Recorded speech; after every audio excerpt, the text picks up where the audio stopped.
So today we will continue our previous lecture on topic chapter introduction. So fourth question है हमारे पास में what happen when a wave propagate. तो ये question को देखेंगे हम कि क्या होगा जब वेव प्रोपोगेट करेगी.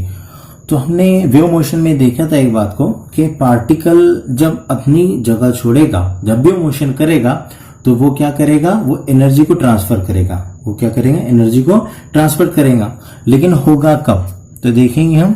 सपोज ये मेरे पास में ये वेव होती है मेरे पास में, ठीक है. तो ये मेरे पास में किसके अंदर डिस्टर्बेंस आएगा, पहले तो मेरे जो भी मटेरियल रहेंगे दो चीजें करेगा. एक तो करेगा वो disturbance, when a wave propagate it produce disturbance.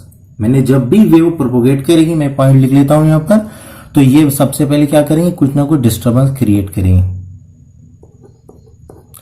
एक तो डिस्टर्बेंस क्रिएट करेंगी या फिर ऑसिलेट करेंगी मोशन को अपने, या फिर ऑसिलेशन करेगी. और ऑसिलेशन किसका होगा, जो भी मेरे पास में मीडियम के अंदर जो पार्टिकल है मेरे पास में मीडियम के अंदर, तो वो क्या करेंगे, ऑसिलेशन करेगी. ठीक है. तो ये मेरे पास में सबसे पहले तो वो अपने को क्या कर प्रोड्यूस करेंगे अपने अंदर डिस्टर्बेंस, या उसके जो उसके अंदर जो मीडियम है, जो मटेरियल है उसके अंदर में, वो ऑसिलेट करेंगे उसके पार्टिकल्स. और रिजल्ट में क्या होगा मेरे पास में, कि मेरे को मिलेगा कि इन ट्रांसफर ऑफ एनर्जी. ये मेरे को ट्रांसफर ऑफ एनर्जी, ठीक है. डिस्टर्बेंस और ऑसिलेशन की वजह से क्या होगा, ट्रांसफर ऑफ एनर्जी होगा. तो ये ऑसिलेटरी मोशन को हमने देखा था कि ऑसिलेटरी मोशन होता क्या है. ये बॉब है मेरे पास में, रिजिड सपोर्ट है, ठीक है. तो ये है उसकी मेन पोजीशन, जहां पे वो रेस्ट पोजीशन पे रखा हुआ है अभी, ठीक है. अब जब अपन ने इसको फोर्स दिए और इसने क्या किया, मोशन किया, तो ये वाली पोजीशन पे गया, ठीक है. फिर ये होगी उसकी एक्सट्रीम पोजीशन, ठीक है. ये उसकी एक्सट्रीम पोजीशन होगी. फिर यहां से फिर वापस आएगा और फिर यहां पर जाएगा, ये होगी फिर उसकी सेकंड वाली एक्सट्रीम पोजीशन, ठीक है. तो ये है अपने पास में ऑसिलेशन मोशन, ठीक है. उसमें होगा क्या, तो यहां पर सबसे पहले बात हो रही है डिस्टर्बेंस क्रिएट हो रहा है और उसके जो पार्टिकल वो ऑसिलेशन मोशन कर रहे हैं. तो देखो पार्टिकल अपने पास में बताए थे वेव मोशन में अपन ने कि यहां पर जो पार्टिकल है ये क्या करने वाला है, ऑसिलेशन करने वाला है. तो ये ऑसिलेशन कैसे करेगा, देखो ये करेगा, हालांकि दिख रहा है अपने को कि ये मीन पोजीशन से फिर एक्सट्रीम पोजीशन पे जा रहा है. तो ये देखो एक्सट्रीम पोजीशन पे जब भी पार्टिकल रहेगा तो वो रेस्ट कंडीशन पे रहेगा और मीन पोजीशन पे मैक्सिमम वेलोसिटी रहेगी इसके पास में. इसने काइनेटिक एनर्जी मैक्सिमम रहेगी यहाँ पे, और यहाँ पे इसके पास में काइनेटिक एनर्जी 0 रहेगी, क्योंकि यहां पर जाके जो भी पार्टिकल हो वो मोशन को अपनी रोक देगा और बाद में रिटर्न आएगा. एक ऐसा पॉइंट आएगा, जाएगा, रुक जाएगा और फिर बाद में वापस आएगा. तो रुकने वाली कंडीशन वह मेरे पास में एक्सट्रीम पोजीशन, ठीक है. तो यहां पर पार्टिकल मेरे पास में ऑसिलेशन कर रहा, तो मेरे पास में ऑसिलेशन कर रहा, इसने ना इधर मोशन करेगा ना इधर मोशन करेगा. फिर भी मेरे पास में ऑसिलेशन मोशन कर रहा था अप एंड डाउन. इसकी जो मीन पोजीशन है, ये मीन पोजीशन है इसकी, और नीचे डाउन कंडीशन में आया, अप कंडीशन में आया. तो यहां पे क्या करेगा, ये दोनों अप एंड डाउन में उसकी एक्सट्रीम पोजीशन, ये उसकी मीन पोजीशन. तो मोशन कर रहा है, ऐसी मोशन नहीं करेगा, वो मोशन करेगा अप एंड डाउन, वो करेगा अप एंड डाउन. तो ऑसिलेशन होगा उसका अप एंड डाउन में. तो ये अपने पास में ऑसिलेशन करेगा पार्टिकल, ठीक है. तो वही का अपना आंसर हुआ यहाँ पे कि जब भी वेव प्रोपोगेट करेंगी तो क्या करेगी, वो तो अपने अंदर डिस्टर्बेंस क्रिएट करेगी. डिस्टर्बेंस नहीं तो उसके अंदर पार्टिकल क्या करने वाला है, ऑसिलेशन मोशन करने वाला है. और ड्यू टू दिस के डिस्टर्बेंस और ऑसिलेशन की वजह से मेरे पास में एनर्जी ट्रांसफर होगी, ठीक है. तो ये 4th नंबर का क्वेश्चन था अपने पास में, तो अभी हमने उसको कवर कर लिया. अब है अपने पास में 5th नंबर का क्वेश्चन कि व्हाट आर मैकेनिकल वेव्स. और 6 नंबर का क्वेश्चन भी हमारे पास में व्हाट आर इलेक्ट्रोमैग्नेटिक वेव. तो हम एक काम करेंगे कि जो टाइप्स ऑफ वेव है तो उनको कंबाइन कर लेंगे. मैं इसने अपन क्या करेंगे कि 5th नंबर का क्वेश्चन एंड 6 नंबर का क्वेश्चन ये कंबाइन करेंगे इनको, और इसके लिए अपन देखेंगे कि जो टाइप्स ऑफ वेव होते हैं मेरे पास में, तो हमारे पास में है, पहले मैं अगर इनका, ये है मेरे पास में वेव्स. तो वेव्स मेरे पास में 3 टाइप की होती है. ठीक है, मेरे पास में वेव्स तीन टाइप के होते हैं। मेरे पास में होती है मैकेनिकल वेव,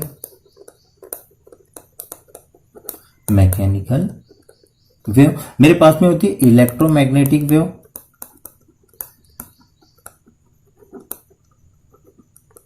इलेक्ट्रोमैग्नेटिक वेव, और मेरे पास में थर्ड नंबर की जो होती है वो होती है मेरे पास में मैटर वेव। ठीक है, तो एक एक करके अपन डेफिनेशन देखेंगे इसकी। जैसा कि हमारे पास में मैकेनिकल वेव है कि mechanical wave are those waves which require a material medium for their propagation. Means mechanical wave वो वेव जो जिसके अंदर कुछ ना कुछ मीडियम रिक्वायर्ड रहेगा अपने को, यानी उसका अगर ये वेव को मोशन करना है तो उसके लिए कुछ ना कुछ मीडियम लगेगा। मीन्स इसके अंदर अपने को अगर अपन कंडीशन देखें तो इसके अंदर क्या है, अपने पास में ये करेंगे, मेरे पास में ये मीडियम रिक्वायर्ड करेगा, रिक्वायर्ड मीडियम।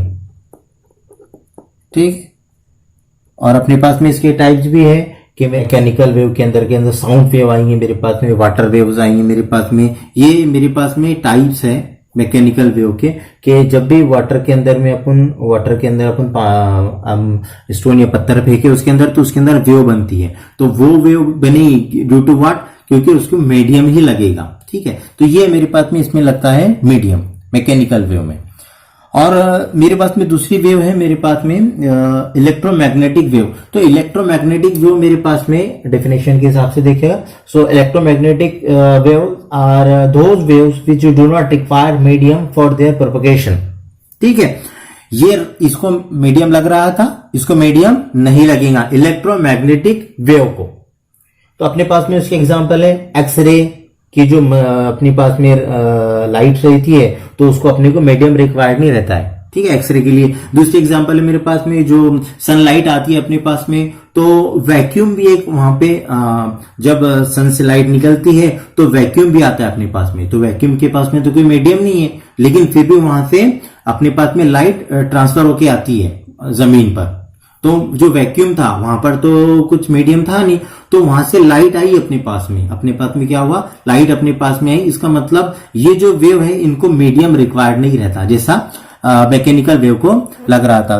तो इसके अंदर अपन एक बात लिख देंगे कि no medium required for propagation. ठीक है, ये था मेरे पास में इलेक्ट्रोमैग्नेटिक वेव। और मेरे पास में एक थर्ड टाइप है, हालांकि हम दो ही जो एक है मैकेनिकल वेव, पूरे चैप्टर के अंदर मैकेनिकल वेव ही पढ़ेंगे और इलेक्ट्रोमैग्नेटिक वेव और मैटर वेव अपन समझ लेंगे सिर्फ। तो मेरे पास में मैटर वेव होती क्या है, तो अकॉर्डिंग टू डेफिनेशन देख लेते हैं हम। ये मेरे पास में पार्टिकल है, हमने देखे थे कि मेरे पास में एटम रहेगा, एटम के अंदर इलेक्ट्रॉन रहेंगे, उसके पास प्रोटॉन रहेंगे, उसके पास न्यूट्रॉन रहेंगे।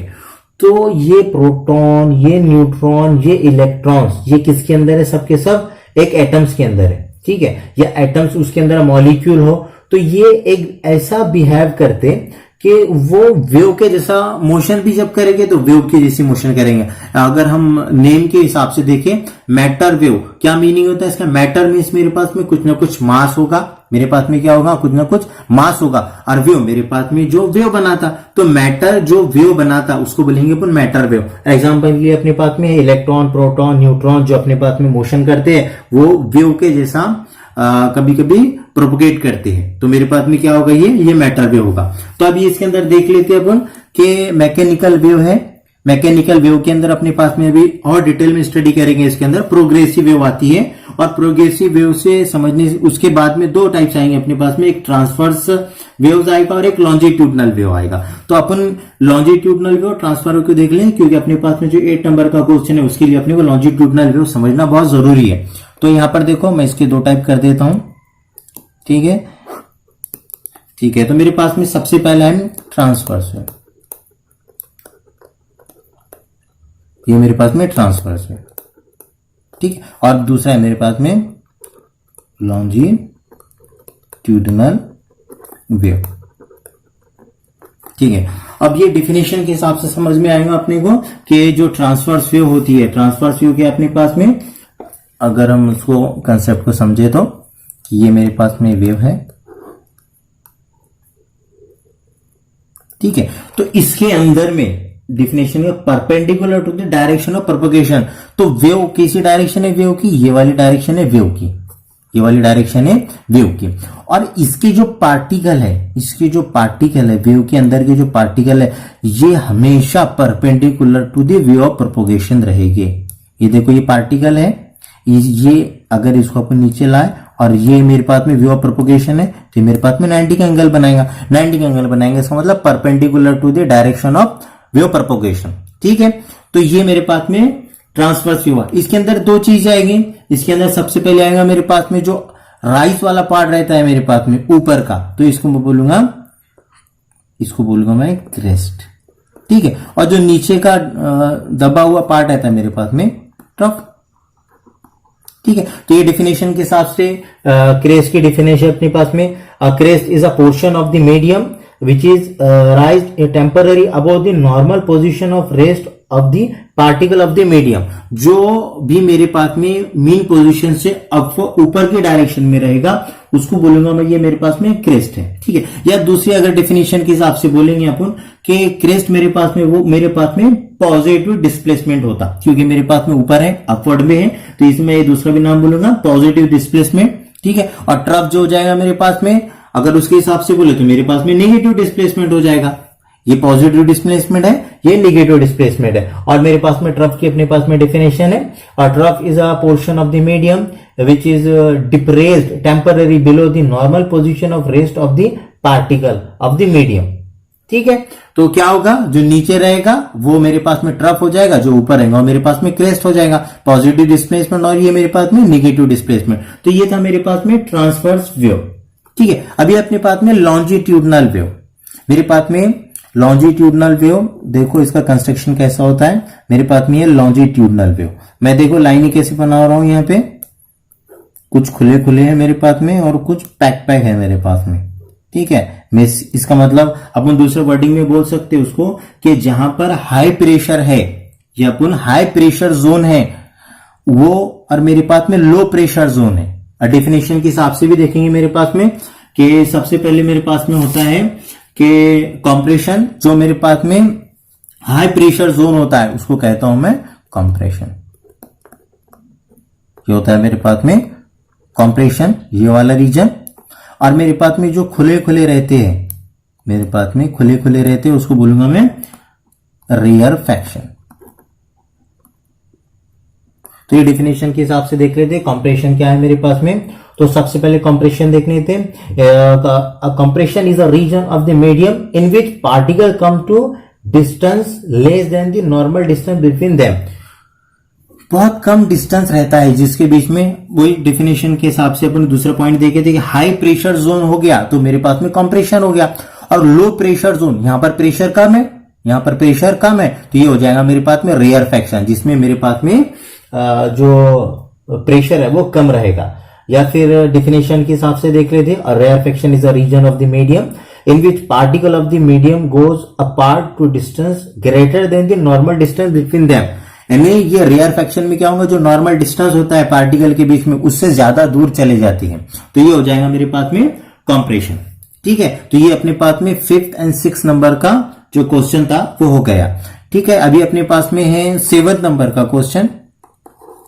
7 नंबर का क्वेश्चन क्या है अपने पास में कि how are mechanical waves different from electromagnetic wave. वही तो बात किए थे हमने कि जो मेरे पास में मैकेनिकल वेव रहेगी, मैकेनिकल वेव रहेगी तो इसको मीडियम रिक्वायर्ड रहेगा, रिक्वायर्ड मीडियम, ठीक है। और मेरे पास में जो इलेक्ट्रोमैग्नेटिक वेव रहेगी उसको मेरे पास में नॉट रिक्वायर्ड मीडियम। और मीडियम किसके लिए और किसके लिए नहीं, वो प्रोपगेशन के लिए, medium required for wave propagation. मैं लिखूं यहां पर फॉर वेव प्रोपगेशन, ठीक है। और इसके अंदर not required medium for wave propagation, ठीक है, तो ये 7 नंबर का क्वेश्चन था अपने पास में। अब 8 नंबर का क्वेश्चन है। 8 नंबर के क्वेश्चन को ही समझने के लिए हमने जो लॉन्जिट्यूडनल वेव है उसको समझा था। तो हम देख लेते हैं इसको कि मेरे पास में साउंड वेव होती क्या है। क्वेश्चन है मेरे पास में व्हाट आर साउंड वेव। हालांकि अपने पास में 11th में हमने इस पर पूरा चैप्टर पढ़ा था, लेकिन फिर भी एक बार देख लेते हैं इसको। 8 नंबर का क्वेश्चन है। तो मेरे पास में sound wave is a pressure wave. सबसे पहले तो एक बात आ गई अपने पास में, एक पॉइंट लिख लेते, अपन लिख लेंगे इसके अंदर में साउंड वेव। ये है मेरे पास में साउंड वेव। तो इसके कुछ पॉइंट होते हैं। सबसे पहले प्रेशर वेव है। ये क्या है मेरे पास में, प्रेशर वेव है। प्रेशर वेव है इसका मतलब ये मेरे पास में लॉन्जिट्यूडनल वेव। क्यों, देखो बात हुई थी प्रेशर पे, जहां पे प्रेशर ज्यादा है वो कंप्रेशन है, जहां पे प्रेशर कम है वो मेरे पास में रेयरफेक्शन है। तो सबसे पहले साउंड वेव मेरे पास में प्रेशर वेव है। अब दूसरी बात मेरे पास में, और ये मेरे पास में कंप्रेशर और रेयरफेक्शन बनाती है। प्रेशर पर से अपने को बात समझ में आ गई कि जब ये ट्रेवलिंग करेगी तो ये मेरे पास में कंप्रेशन बनाएंगी और रेयरफेक्शन बनाएगी। तो देखो कंप्रेशन एंड रेयर, शॉर्ट में लिखता हूं कंप्रेशन और रेयरफेक्शन, ये दो चीजें बनाएंगी साउंड वेव जब भी वो ट्रेवल करेगी तो, ठीक है। और वो किसके डायरेक्शन में जाएगी, वेव ऑफ प्रोपोगेशन की। जिधर मेरे पास में वेव की डायरेक्शन होगी उधर ही मेरे पास में साउंड वेव जाएगी। तो इसका मतलब on the basis of pressure भी क्या होगा मेरे पास में, अब साउंड वेव जो है वो मेरे पास में लॉन्जिट्यूडनल वेव है।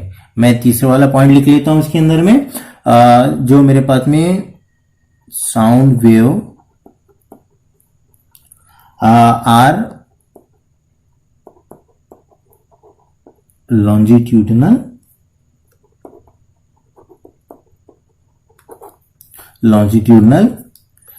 इन नेचर। तो ये अपने पास में साउंड वेव हो गई है। तो अपने पास में 8 जो क्वेश्चन थे अपने, जो प्रीवियस पूछे गए थे अपने को, तो वो हमने अभी कंप्लीट कर लिए। तो अब हम जो आगे जो कंटिन्यू करने वाले हैं वो चैप्टर स्टार्ट होगा अपना। उसके अंदर जो भी टॉपिक है, एक एक टॉपिक पहले एक्सप्लेन होगा। ये सारा इंट्रोडक्टिव पार्ट था चैप्टर को स्टार्ट करने से पहले। तो आज के लिए बस इतना ही। Thank you.